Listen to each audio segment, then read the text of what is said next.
This vegan chicken, aka Seitan, has been all over TikTok lately, so you know we had to try it.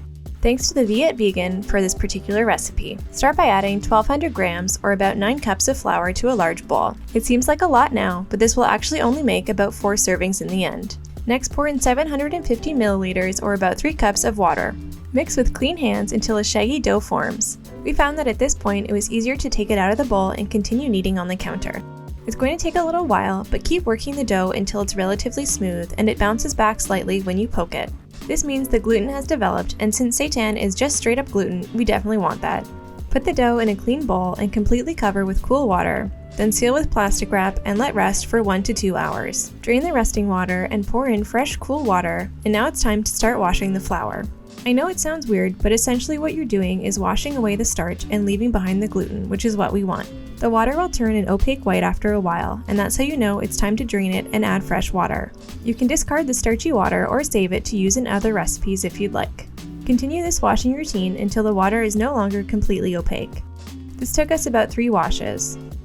Don't worry if there's still loose bits of dough. Just strain it and rinse it, and the dough will magically connect together when it rests in a colander for 20 minutes. It's kind of creepy actually. After 20 minutes of draining, your dough should be cohesive and stretchy. Transfer it to a clean surface and pull and shape it into a long oval or rectangle.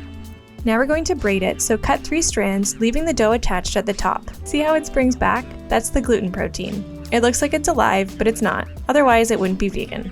Braid the dough like you would with your hair, then tuck the end under. Next, stretch the braid out and then tie into as many knots as you can. We managed 2. The braiding and knotting is what's going to give the Seitan that shredded chicken texture. Now to infuse flavor, add to a pot with your favorite broth, whether it's vegetable, chicken, imitation chicken, whatever. Bring it up to a boil, then reduce the heat to medium-low.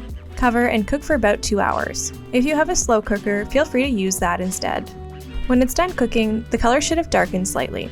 You can eat it right away, but for the best texture, let it rest at room temperature for about 2 hours, then cover it with the now cooled broth and chill in the fridge overnight. Storing it in the broth just helps it from drying out, but it's not totally necessary.